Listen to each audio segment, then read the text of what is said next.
오늘은 모세에 대해서 십보라에 대해서 과연 이혼한 사람일까 가정에 대해서 좀 알아보는데 자세히 기록이 나와 있지 않기 때문에 근거를 통해서 한번 추적해 보겠습니다.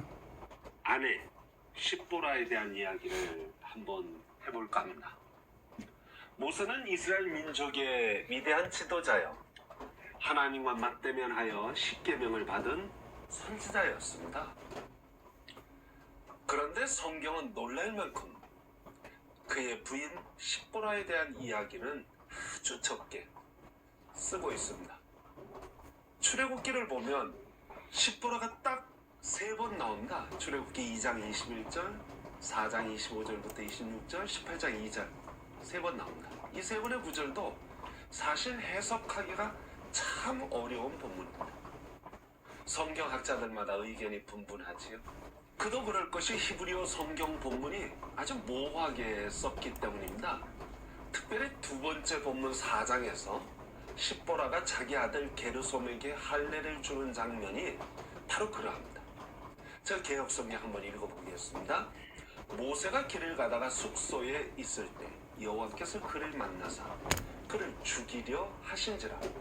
십보라가 돌칼을 가져다가 그의 아들의 포피를 베어 그의 발에 갖다 대며 이르되 당신은 참으로 내게 피난편이로다 하니 여호와께서 그를 놓아 주시니라.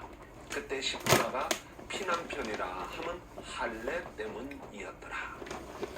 지금 손에 쥔 휴대폰으로 하루 딱 15분만 투자하여 일주일에 약 40... 모세를 죽이려 했다고 하지만 히브리어 원문은 여호와께서 그를 죽이려 하신지라 하였습니다. 여기 그는 모세일 수도 있고 게르솜일 수도 있습니다.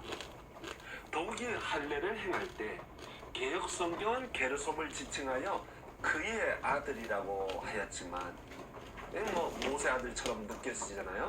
그런데 히브리어 본문은 명백히 그녀의 아들, NIV 성경도 히브리어 성경을 따라서 그녀의 아들로 번역했습니다. 자, 여기 게르솜의 나이가 몇 살 되었을까요? 최소한 30은 되지 않았을까요? 모세가 광야로 피신와서 십보라와 결혼하였고 그때 모세 나이가 40살이니 빨리 아들을 낳고 싶어 하지 않았을까요? 아무리 늦게 낳아도 10년 걸렸다고 합시다. 그러면 모세가 이스라엘 백성을 구원하러 애굽으로 떠날 때는 이미 80세예요. 그러면 게르솜의 나이는 최소 30세가 되지 않았을까요? 그런 아들에게 어머니가 할례를 행했다. 이거 어떻게 봐야 되나요? 어머니가 어른이 된 아들의 성기를 잡아 할례를 행했다. 이거 상식적으로 조금 이해가 되지 않는 본문이기도 합니다. 여기에 대해서 의문점을 가진 성경학자는 거의 없습니다. 단지 독일의 구약학자인 궁켈 정도가 성인 할례에 대해서 언급했을 뿐입니다. 아무튼 성인 할례를 시행해서 그의 발에 갖다 대며 했는데 여기 그도 모세인지 게르솜인지 아니면 모세를 죽이러 나타난 하나님의 사자인지 정확히 알 수 없습니다. 그리고 세 번째 등장하는 18장에 보면 모세가 어떤 이유에서인지 십보라를 장인에게 돌려보냈었는데 이드로가 딸과 손자들을 데리고 모세에게 오는 장면이 나옵니다. 이 부분을 두고 일부 구약학자들은 모세가 십보라와 이혼한 것이 아니었나 추측하는 학자도 있습니다. 아무튼 모세와 십보라의 관계는 한마디로 미스테리 투성입니다. 자, 그러므로 지금부터 제가 모세와 십보라 이야기하는 것은 성경적으로 확실한 근거를 둔 것이라기보다는 단지 저의 추측을 담은 소설이라고 생각해도 그렇게 생각하시고 들어주시면 좋겠습니다. 자, 그럼 시작하겠습니다. 모세가 광야로 피신하여 만난 미디안 족속은 목의 혈통으로 어머니 중심 사회 문화를 가지고 있습니다. 이러한 사회를 베너 문화라고 하는데 남편은 결혼과 함께 아내의 혈족이 되고 그 처가의 가문에서 별로 권위를 누리지 못하는 문화입니다. 따라서 모세는 이드로 가정의 대릴사이가 되었습니다. 그가 아들을 낳고 게르솜이라 했는데 이름의 뜻은 내가 타국에서 나그네가 되었습니다. 탄식하는 거예요. 그 때문이죠. 자기 주도권이었고 아내가 주도권을 가지고 있는 사회에서 그를 탄식을 할 법합니다. 여기서 모세와 십보라의 갈등 관계를 유추해 볼 수 있습니다. 여러분 다 알다시피 모세는 애굽의 궁정에서 왕자처럼 자랐고 후일 민족의 위대한 지도자가 되었습니다. 그러므로 모세에게는 리더십이 있었고 민족적 자긍심이 있었습니다. 이스라엘 민족은 비록 애굽에서 노예 생활을 했지만 뭔가 수모를 겪었지만 그들은요 할례의식을 지켰습니다. 할례는 민족의 정체성을 드러내는 종교적 의식입니다. 그건 비록 우리가 힘없는 노예지만 누가 뭐라 그래도 우리는 아브라함의 자손이라는 당당함을 마음속에 가지고 있었다는 뜻입니다. 아브라함으로부터 시작한 할례를 지켜왔다는 데서 그런 것을 알 수 있습니다. 그런데 십보라 역시 가정의 가장으로 여장부로서 양을 치면서 가정을 주도적으로 이끌어 가려고 했음이 틀림없습니다. 따라서 이스라엘 민족의 정체성을 뜻하는 할례를 행하는 문제는 모세와 십보라 사이에 갈등이 되었음은 분명합니다. 십보라는 모세의 뜻을 따르지 않았고 자기 문화권의 풍습대로 자신이 가정의 주도권을 가지고 할례를 안 했습니다. 칼 델리치나 월터 카이저 같은 구약학자는 모세가 십보라의 뜻을 존중해서 할례를 행하지 않았을 것이라고 하였습니다. 부부가 서로 뜻이 맞지 않고 주도권을 놓고 서로 다투게 되면 가정이 피곤해지죠. 제가 생각하기에 모세와 십보라의 결혼 생활은 행복하지 않았을 것 같습니다. 이러한 배경에서 출애굽기 4장에서 게르솜에게 할례 주는 장면을 보아야 할 것 같습니다. 하나님은 이스라엘 민족을 구원할 자로 모세를 부르시고 이제 모세가 애굽으로 나가려고 하는데 하나님께서 갑자기 모세를 죽이려고 하십니다. 그게 모세가 아니라 게르솜이라고 해석해도 무방합니다. 그건 하나님께서 이 모세와 십보라 가정의 문제를 확실히 하지 않고는 이스라엘 민족을 구원하는 일은 있을 수 없다고 결정하신 듯합니다. 이때 십보라는 비로소 자기가 잘못 생각했음을 깨닫고 게르솜에게 할례를 행합니다. 출애굽기 4장을 보면 십보라가 지금까지 가정의 주도권을 가지고 있음을 알 수 있는 대목이 나오는데 게르솜을 그녀의 아들이라 하였고 할례를 아버지가 행하는 것이 아니라 어머니가 행했다는 점입니다. 그녀는 지금까지 가정의 주도권을 가지고 있었습니다.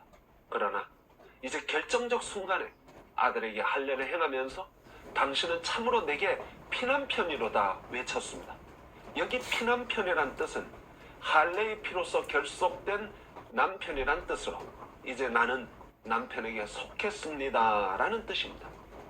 그러니까 이제 가정의 주도권을 남편에게 주었다는 뜻입니다.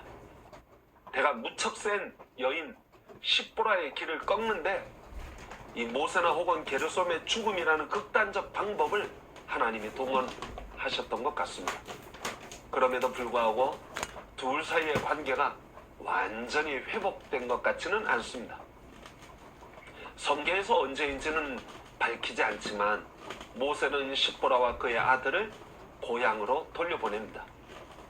일부 성경학자는 모세와 십보라가 이때 이혼한 것이 아니었나 해석하지만 제가 보기엔 그건 너무 지나친 해석 같아 보입니다. 일부 학자는 모세가 자기 가족을 보호하기 위하여 미디안으로 돌려보냈다 하는데 그 또한 맞지 않는 해석 같아 보입니다. 게르솜이나 엘리에셀이 이미 어린이가 아닙니다. 성인이에요. 그런데 모세가 민족의 지도자로서 자기 가족만 보호하기 위하여 따로 특별히 조처를 취했다. 이건 지도자로서 맞지 않는 행동입니다. 오히려 십보라와의 갈등이 이스라엘 민족을 이끌고 나가는데 방해가 되지 않았을까 생각하는 게 더 낫지 않을까 싶습니다. 아무튼 18장에서 장인 이드로가 손자들 손잡고 모세의 아내 십보라를 데리고 모세에게 옵니다. 그렇게 해서 모세와 십보라는 다시 결합합니다.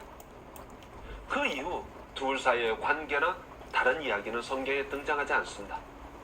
다만 둘 사이를 짐작할 수 있는 이야기가 민수기 12장 1절에 모세가 구스 여자를 아내로 받아들였다는 대목에서 조금 유추해 볼 수 있습니다. 그때 십보라가 살아있었는지 혹은 죽었는지는 알 수 없지만 나이가 80이 넘은 모세가 구스 여자를 아내로 얻었다는 점은 시사하는 바가 참 큽니다. 모세가 민족의 지도자로서 이스라엘 백성을 이끄는 위대한 일을 했지만 가정적으로는 크게 행복한 것 같지는 않습니다. 아내의 충분한 지지와 사랑을 받은 것 같지도 않습니다. 그가 비록 나이가 많지만 구스 여자를 아내로 받아들였다는 점은 그동안 모세가 인간적으로 고뇌를 많이 했을 것 같습니다. 그도 인간적으로 행복하기를 원하지 않았을까요? 물론 여동생 미리암은 그러한 모세를 이해하지 못하여 비방하다가 하나님의 징계를 받게 되죠. 어쩌면 하나님은 모세의 마음과 입장을 100% 이해하지 않았을까? 그래서 모세를 지지한 것 아닌가? 모세는 백성을 이끌기도 힘들고 가정을 이끌기도 정말 힘들었을 것 같아요. 그런데도 맡겨진 사명을 최선을 다해 감당하는 그의 모습이 참 아름답습니다. 그렇다고 십보라가 잘못했느냐? 그렇지도 않습니다. 그녀는 어머니 중심 문화에서 자랐고 살았기 때문에 어쩔 수 없이 자기 문화에 속해 있었을 뿐입니다. 그녀의 리더십을 생각할 때 오늘날 현대에 태어났다면 아마 크게 쓰임받는 여성 리더가 되지 않았을까 생각합니다.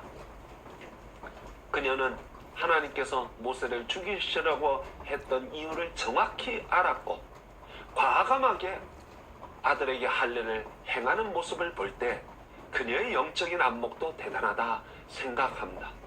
다만 두 사람이 서로 성격이 맞지 않았다는 게 불행일 뿐입니다. 두 사람이 천국에서는 행복하리라고 생각합니다. 그랬으면 좋겠습니다. 감사합니다.